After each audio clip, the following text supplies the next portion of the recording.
பருந்து படத்தின் தயாரிப்பாளர், நடிகர், இயக்குனர், பாடலாசிரியர், கதை வசனகர்த்தா திரு அழகுமலை அவர்களை பேச அழைக்கிறோம். வணக்கம். மேடையில் அமர்ந்திருக்கும் பெரியவர் அனைவருக்கும் வணக்கம். ஏன்னா ஒருத்தர சொல்ல முடிய நேரம் கருதி மற்றும் ஊடக நண்பர்கள் அனைவருக்கும் என்னுடைய முதல் கண்ட பணிவான வணக்கம். வந்திருக்க சகோதரிகள், தாய்மார்கள், சகோதரர்கள் அனைவருக்கும் வணக்கம். ஏன்னா இது தம்பி இயக்குனர் வசந்த் சொன்ன மாதிரி தான் எனக்கு ஒரு பெரிய பலம்னா அது தம்பி வசந்தகுமார் தான். ரெண்டாவது காசி விஸ்வநாத் அண்ணன் ஏன்னா இவங்க ரெண்டு பேரும் இல்லைன்னா இந்த படத்தை நான் எடுத்திருக்க மாட்டேன். ஒன்று. ரெண்டாவது கதை எல்லாருமே நம்ம கிராமத்தில் வாழ்கிற அந்த வாழ்க்கை இயல்புகளை சொல்லணும்னு நான் 2002 ஓடியாந்தேன். எல்லாரும் மூலையும் பைய தூக்கிட்டு சென்னைக்கு ஒரு இடத்துல இருந்து எடுபடி வேலைகள் பார்த்துக்கிட்டு இருந்தேன் ஒரு 2-3 நாள். அதுக்கு மேலே நம்ம கொஞ்சம் கோவம் பயங்கரமாக வரும். அந்த கோவம் தான் இந்த தூரத்துக்கு வந்தது. இது என்னடா நம்ம ஊரில் பேசாட்டு வயக்காட்டுக்கு வேலைக்கு போயிடலாம்னு சொல்லிட்டு திரும்ப அங்கே ஓடிட்டேன். ஓடி போய் அங்கே உழைப்பால் முன்னுக்கு என்னுடைய தேவையான வாழ்க்கையில் வாழ்ந்துக்கிட்டு இருக்கும்போது இது என்னை தொட்டுக்கிட்டே இருந்துச்சு. இதுக்கு முழுக்க காரணம் கங்கை அப்பா தான். என்னென்னா கும்பகரை தங்கையா படம் எடுத்துக்கிறாரு. எங்கள் ஊர் கலந்தரில் அவர் படம் போகிற நாடோடி தென்றல் பாட்டுக்கு அது பூரா அங்கே தான் எடுத்துக்கிறாரு. அப்போ பள்ளிக்கூடத்தில் அரக்கால் டவுசரோட ஒரு பையன் தூக்கிட்டு இந்த மாதிரி சினிமா எடுக்கிறாங்கன்னு சொன்னால் பெரிய அரிது எங்கள் கிராமத்தில் அப்போ போனேன். ஒரு 100-150 பேருக்கு போனாங்க. கை கொடுக்குன்னு பார்க்குறாங்க. யாருமே அவர் கை கொடுக்க முடியல கூட்டத்துக்குள்ளே. நான் குட்டிகள் இருந்த மாதிரி உள்ளே நுழைஞ்சு போனேன். அப்படின்னு ஒரு கையை கொடுத்தாரு. அந்த கை தான் இன்றைக்கி தட்டுறது நிற்கிது. அதுக்கு எங்கள் அப்பா ஆனால் அவர் மறந்துட்டார். நான் யாருன்னே தெரியலை. அப்புறம் இதெல்லாம் முடித்து நான் திரும்ப இந்த சினிமாக்குள்ளே வரணும்னு நினச்சி வரும்பொழுது பாட்டு எழுதிட்டு அப்போ சொன்னேன் இந்த மாதிரி அப்பா தான் பாடணும்னு சொல்லிட்டு. இப்போவே கேட்டப்ப ரொம்ப நான் ஒரு புது இயக்குனர், புது பாடல் அதெல்லாம் எதுவுமே கேட்கல. என்னப்பா பாட்டு சொல்லுங்கப்பா எழுதிடுறேன். அதில் மதுரைன்னு சொன்னதுமே அப்பா ரொம்ப உச்சத்துக்கு வந்துட்டார். மதுரைக்கார பிள்ளையா உனக்கு உடனே செஞ்சு கொடுக்குறேன்னு சொல்லிட்டு நான் கேட்ட ஒவ்வொன்றுக்கும் இன்னைக்கு வரைக்கும் மறுக்காமல் செஞ்சுக்கிருக்க கங்கை அப்பாவுக்கு ரொம்ப ரொம்ப நன்றி. இதை போக குறிப்பாக சொல்லணும், பேரரசு சார்லாம் ஒரு நாளில் அவருடைய அந்த சினிமா அப்படிங்கிறது பேரரசு அப்படிங்கிற மாதிரி, சாரி பேரை சொல்றதுக்கு மன்னிக்கவும், அதனால பேரரசு சார் அந்த மாதிரி ஒரு செஞ்சு கொடுத்துட்டு வந்தார் எங்களுக்கு. அப்புறம் குறிப்பாக சொல்லணும் பங்காளி சென்றாயன் அவரெல்லாம் எங்களுக்கு சினிமா தெரியாதுல்ல. நெசம்பலை பஸ் ஸ்டாண்டில் போட்டு அடிச்சு போட்டேன். மாடுத்தவனி பஸ் ஸ்டாண்டுக்குள்ளே விட்டு நெசம்பலை ஐயா அப்பான்னு கத்துறாப்புல கூப்பிட்டு யோ நெசம்பலை அடிக்காதியா பைய அடியா அப்படின்னு சொல்லிட்டு ஏன்னா அந்த மாதிரி என்னன்னே தெரியல. அடிங்க சார்னு வசந்த் சொன்னமே அடிக்க ஆரம்பிச்சாச்சு. அந்த மாதிரி பங்காளி கூட இருந்து ஒரு பெரிய சப்போர்ட்டு. அப்புக்குட்டி அண்ணன் அவருக்கு ரொம்ப சப்போர்ட் ரொம்ப. அப்புறம் அசோக் மாஸ்டர் நான் என்ன நினைக்கிறோமோ அதை அப்படியே கொண்டு விட்டு அசோக் மாஸ்டர் அவர் நம்பலை என்ன எவரா பாடல் எழுதினார் அப்படின்னு சொல்லிட்டு ஆனால் நான் அந்த பிடிவாதத்தில் மாறலை. கங்கையம்பரப்பா தான் பாடணுங்கிறதுல நான் என்னை மாறவே இல்லை. வேற யாரும் பாட வேணாம்னு சொல்லிட்டு அது மாதிரி அந்த தெற்கு பக்க காத்து கூட ஒரு சகோதரி அவங்க பாடுங்க ஸ்ரீவர்தினி அவங்க இந்த விஜய் டிவி சேனலில் பார்த்துக்கிருந்தேன். அப்போ அந்த பாட்டு பாடிக்கிருந்தாங்க. அந்த வாய்ஸ் எடுத்து நான் தான் சாருக்கு சொன்னேன், இந்த பாட்டுக்கு இந்த வாய்ஸ் தான் வேணும் அப்படின்னு சொல்லிட்டு. ஏன்னா அது ஒரு 25-30 வருஷமா சினிமாக்குள்ள ஒரு 10-12 வயசு மேலே அந்த காதல் மாறலை. ஸோ அதனால யாரை எங்கே கொண்டு சேர்க்கணும் அப்படிங்கிறது அந்த முடிவு நான் எடுத்ததுனால அதனால தான் தயாரிப்பாளர் ஆனேன். இப்போ நான் ஒரு கதையை கொண்டு ஒருத்தர் போய் சொன்னால் யார் கேட்பா வேடிச்சட்டை கட்டியிருக்கேன் கிராமத்துக்காரன் சொன்னது யார் கேட்கறது ஸோ இதெல்லாம் தெரிஞ்சுக்கிட்டு தான் நாம் ப்ரொடியூசராக இருந்தால் தான் நாம் நினைக்கிற கதையும் பாடலும் கருத்தும் சொல்ல முடியும் அப்படிங்கிறது. குறிப்பு நான் கிராமத்தில் ஊராட்சி மன்ற தலைவர் சுயேட்சை தலைவர். மதுரை மாவட்டத்தில் 420 பிரசிடென்ட் இல்லை, நான் ஒரு ஆள் தான் சுயேட்சை தலைவர். நேர்மை, நான் இருக்கிற மாதிரி இருப்பேன், யாருக்கும் பயப்பட மாட்டேன், உள்ளபடி பேசுவேன், எதை வேணாலும் செய்வேன் அப்படிங்கிற ஒரு கேரக்டர். நேருக்கு நேரம் பேசுவேன், யாருக்கும் பயப்படுறது கிடையாது. என்னன்னா நான் உழைச்சி நானே முன்னுக்கு வந்தனால எனக்கு அந்த பயம் வரலை. யாரையும் கை எதிர்பார்த்தா தான் நமக்கு கூச்சம் வரும், பயம் வரும். அதனால தான் அப்படி ஏற்பட்ட அந்த கதைகள் தான் இன்னும் நிறையா இருக்குது. நான் அந்த மாதிரி எழுதின இது நேச்சுரல் நடந்த 1-2 விஷயங்கள்லாம் இருக்குது கதைகளில் அதை அப்படியே கொண்டு காவியமாக்கியிருக்கேன். ஏன்னா அந்த சினிமா இருந்ததுனால அதில் கதையும் கற்பனையும் உண்மையும் சேர்த்து எழுதப்பட்டது தான் அந்த கதை. அந்த கதையோடு சேர்ந்த பாடல் தான் கங்கையம்பரப்பா பாடின பாட்டு. அதை பாடியே ஆகணும் அப்படின்னு சொல்லிட்டு அப்புறம் அந்த 3 பாட்டு நான் எழுதினேன். ஒரு பாட்டு கங்கையம்பரப்பா கொடுத்தேன். ஏன்னா எனக்கு அதை கங்கையம்பரப்பா கிடைச்சது எனக்கு பெரிய பெரிய சந்தோஷம். என்னால் இப்போ சொல்லுவோம்ல, ஒரு 4 பிரியாணி சாப்பிட்ட மாதிரி மனசு சந்தோஷமா இருக்குது, அவ்வளோதான், வேற சொல்ல ஒன்றும் இல்லை. ஏன்னா அதை தான் சொல்ல முடியும். போதும்னு சொல்கிறது சாப்பாடு மட்டும்தான். அதுதான் 4 பிரியாணி சாப்பிட்ட மாதிரி மனசு திருப்தியாக இருக்குது. எங்கேயோ இப்போ கிடைச்சிருக்கு. இப்போவும் வந்து எப்படியாவது அப்பா கொண்டு வந்து அவரை வச்சு நடத்தணும், செய்யணும், இந்த பிள்ளைங்களுக்குலாம் எங்களுக்கு ஒரு பேர் வரணும், நம்ம நல்லா உழைச்சிருக்கோம். டான்ஸ் மாஸ்டர், ஃபைட் மாஸ்டர் எல்லாருமே. ஃபைட் மாஸ்டர்லாம் வசந்த் சொன்னது மாதிரி குதிரை மாதிரி நிற்பார், ஏதாச்சும் சொன்னால் அப்படி இருக்குவார் டக்குன்னு வந்து. ஸோ அந்த மாதிரி ஒரு மனிதன் வந்து. ஆனால் நான் சொன்னேன், அண்ணே மனசு வழியான என்னை போட்டு அடிக்கிறானே, நான் அடிக்கிறமே வைனேன்னு சொன்னேன். எனக்கு கேட்கல. ஏன்னா என்னதான் போட்டு அடிச்சிருக்காரு மனசு வழியான. இன்னைக்கு படத்தில் பார்த்தேன். அப்போ தம்பி வசந்துட்டு கேட்டேன், என்னையே போட்டு அடிக்க வச்சிருக்கீங்களேன்னு சொல்லிட்டு வந்து. அந்த மாதிரி ஒரு இன்னொன்று கஷ்டம் நிறையா பட்டேன் நான். தனியாக ஒத்தையில் அந்த படத்தை எடுத்ததுனால ரொம்ப சிரமப்பட்டு ரொம்ப கடினமாக இருந்து. இதில் எனக்கு மனைவி, 2 குழந்தைகள், 2 பெண் குழந்தைகள். அந்த வழிமுறைகள் சரியாக இருந்தனால இது கூட என் பொண்ணு மனைவிலாம் சொல்லுவாங்க, நீ எதோ ஆசைப்படுற அதை செஞ்சுக்க, ஆனால் எங்களை எதுவும் கூப்பிடாத, நாங்கள் குடும்பம் உனக்காக இருக்கோம் அப்படின்னு சொல்லி யாருமே வர விரும்பலை. ஸோ அந்த மாதிரி நான் வந்து எடுத்த காரியத்திலேருந்து ஜெயிச்சே ஆகணும், தோத்துடக்கூடாது அப்படிங்கிறது தான் எலெக்ஷனில் ஜெயித்தேன். 2 கட்சியிலேருந்து நின்றவங்கள ஒரு சுயேட்சையை போய் தோக்கடிச்சு விட்டு 2 பேர்த்தையும் வந்து. அது எனக்கு அது மாதிரி இந்த பிடிவாதமும் அந்த ஒழுக்கமும் நேர்மையும் என்கிட்ட இருந்தனால தான் நான் இந்த படத்தை கையில் எடுத்து கொண்டு வர முடிந்தது. இதுக்கு எனக்கு உறுதுணையாக இருந்த காசி அண்ணன், தம்பி Vasanth, Ashok master sir, Murugan sir, fight master sir, எல்லாருமே, யாரையும் குறை சொல்லிக்கலாம் ஒன்றுமே இல்லை. எல்லாருக்குமே என்னுடைய பணிவான நன்றியை தெரிவித்துக் கொள்கிறேன். நன்றி நன்றி நன்றி. முதலாக கதை, வசனகர்த்தா, பாடலாசிரியர், நடிகர், தயாரிப்பாளர், இயக்குனர் அழகுமலை அவர்களை மேடைக்கு அழைக்கிறோம்.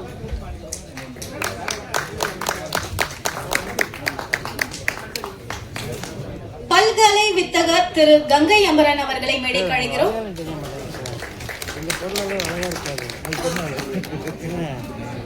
தயாரிப்பாளர் சங்க செயலாளர் திரு கதிரேசன் அவர்களை மேடைக்கு அழைக்கிறோம். தயாரிப்பாளர் சங்க துணை தலைவர் திரு கமலக்கண்ணன் அவர்களை மேடைக்கு அழைக்கிறோம்.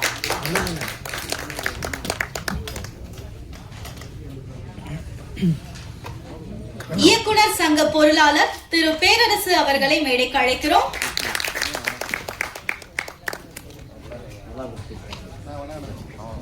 திரைப்பட தயாரிப்பாளர் திரு கருணாகரன் அவர்களை மேடைக்கு அழைக்கிறோம். திரைப்பட நடிகர் திரு அப்புக்குட்டி அவர்களை மேடைக்கு அழைக்கிறோம்.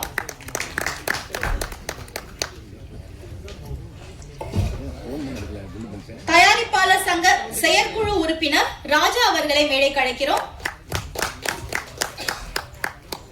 நடிகர் சென்றாயன் அவர்களை மேடைக்கு அழைக்கிறோம். இயக்குனர் நடிகருமான பாரதி கண்ணன் அவர்களை மேடைக்கு அழைக்கிறோம். ஆக்டர் அண்ட் டைரக்டர் ரவிகாந்த் அவர்களை மேடைக்கு அழைக்கிறோம்.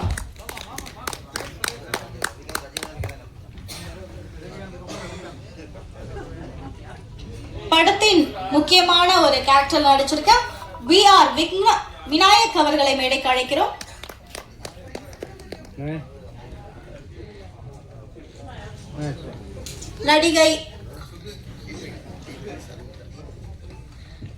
நடிகை ஷர்மிதா அவர்களை மேடைக்கு அழைக்கிறோம்.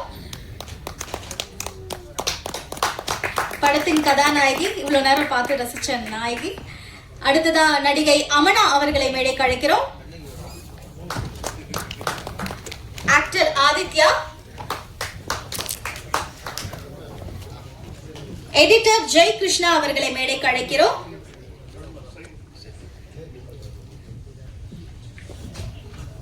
இசையமைப்பாளர் ஜான்ஸ் ரோபர்ட் அவர்களை மேடைக்கு அழைக்கிறோம்.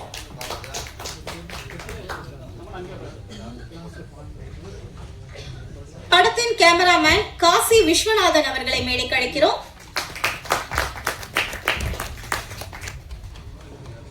டைரக்ஷன் மேற்பார்வை வசந்த்குமார் அவர்களை மேடைக்கு அழைக்கிறோம். படத்தின் ஸ்டண்ட் மாஸ்டர் SR முருகன் அவர்களை மேடைக்கு அழைக்கிறோம். மேனேஜர் நரசிம்மன் அவர்களை மேடைக்கு அழைக்கிறோம்.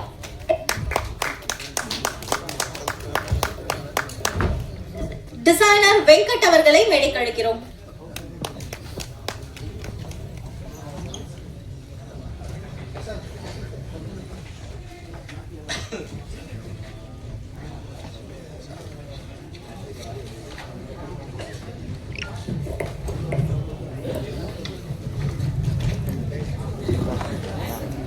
சிறப்பு விருந்தினர்களுக்கு இப்பொழுது மரியாதை செய்யும் நேரம். பல்கலை வித்தகர் கங்கைமரன் அவர்களுக்கு இந்த படத்தின் தயாரிப்பாளரும் இயக்குனரும் பாடலாசிரியரும் தயாரிப்பாளருமான அழகுமலை அவர்கள் இப்பொழுது மரியாதை செய்வார்கள்.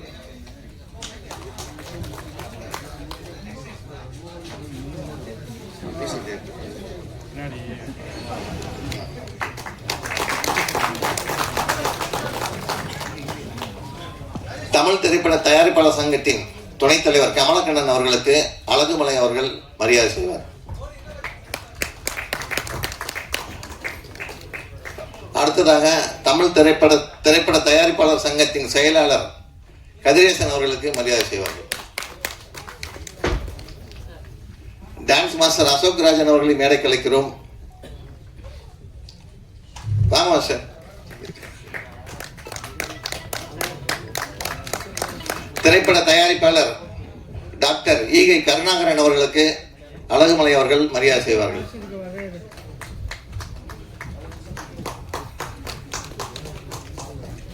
இயக்குனர், பாடலாசிரியர், தமிழ்நாடு திரைப்பட இயக்குனர் சங்கத்தின் பொருளாளர், இந்த படத்தின் மூலம் நடிகராக மாறியுள்ள பேரரசு அவர்களுக்கு அழகுமலை அவர்கள் மரியாதை செய்வார்கள்.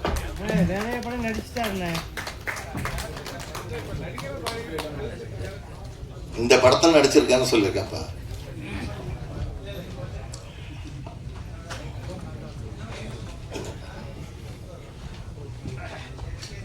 இந்த படத்தில் நடித்துள்ள அப்புக்குட்டி அவர்களுக்கு கங்கை மரன் அவர்கள் சால்வை அணிவிப்பார்கள்.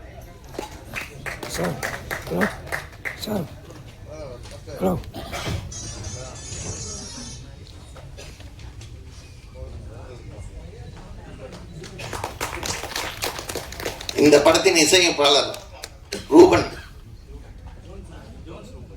ஜோன்ஸ் ரூபர்ட் அவர்களுக்கு கங்கை மரன் அவர்கள் சால்வை அணிவிப்பார்.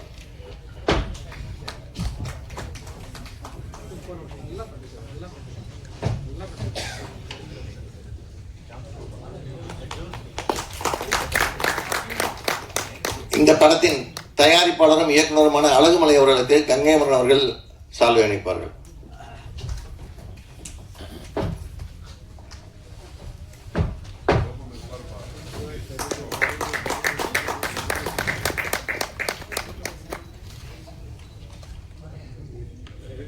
சார் ஹலோ, ஒன்று அந்த பக்கம் போயிருங்க, இல்லை முன்னாடி போயிருங்க. இந்த படத்தின் கதாநாயகி சர்மிதா அவர்களுக்கு இயக்குனர் பேரரசு அவர்கள் மரியாதை செய்வார்கள். அவருக்கு தான் நீங்க அதிர்ஷ்டம்.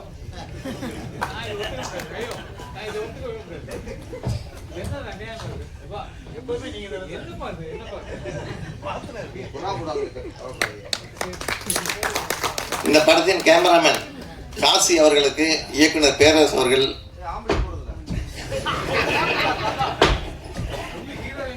இன்னொரு ஹீரோயினுக்கு இன்னொருத்தருக்கு சான்ஸ் இருக்கு.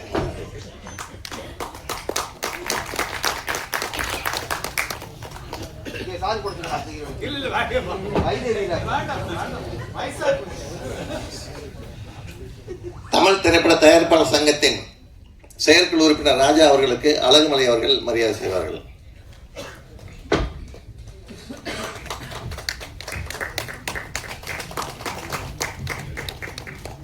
ஸ்டண்ட் மாஸ்டர் முருகன் அவர்களுக்கு கதிரேசன் அவர்கள் சால்வை அணிவிப்பார்கள்.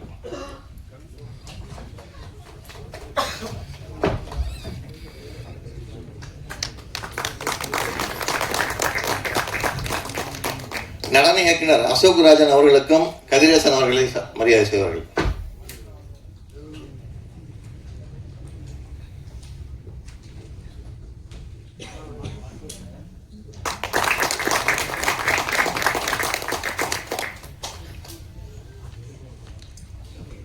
இன்னொரு நாயகனான ஆதித்யா அவர்களுக்கு தமிழ் திரைப்பட தயாரிப்பாளர் சங்கத்தின் துணைத் தலைவர் கமலக்கண்ணன் அவர்கள் சால்வை அணிவிப்பார்.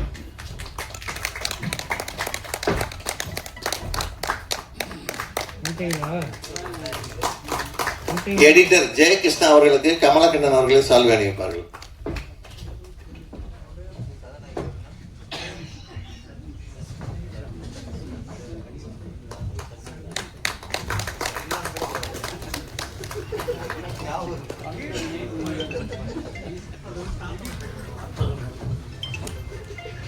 திரை நட்சத்திரம் அமனா அவர்களுக்கு கருணாகரன் அவர்கள் சால்வை அணிவிப்பார்கள். ஏன்னா வரும்போதே சொல்லிட்டு வந்தார், நான் தான் ஹீரோயினுக்கு சால்வை அணிவிப்பேன்.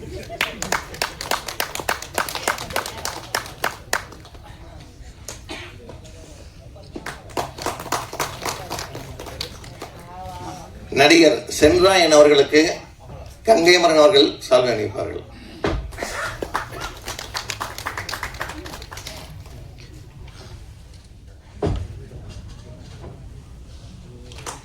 டிசைனர் வெங்கட் அவர்களுக்கு கங்கைமரன் அவர்கள் சால்வை அணிவிப்பார்கள்.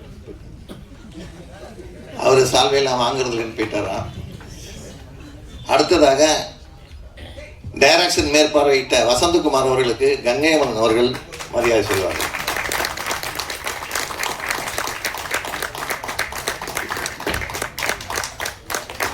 இந்த படத்தின் மேலாளர் நரசிம்மன் அவர்களுக்கு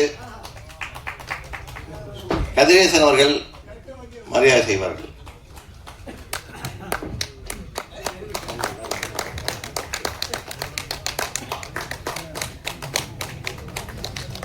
ரவிகாந்த் அவர்களுக்கு கதிரேசன் அவர்கள் மரியாதை செய்வார்கள்.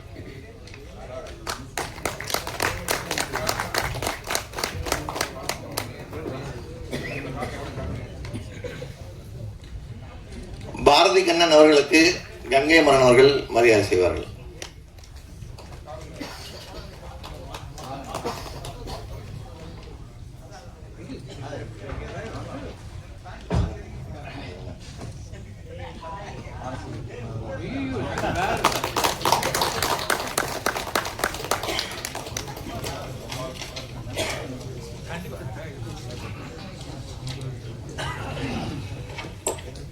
RR பிக்சர்ஸ் பருந்து படத்தோட இசை மற்றும் ட்ரெய்லர் வெளியீட்டுள்ளாருக்கு வருகை தந்துள்ள தயாரிப்பாளரின் அழைப்பை ஏற்று இங்கு வருகை தந்துள்ள உங்கள் அனைவரையும் வருக வருக என்று வரவேற்கிறோம்.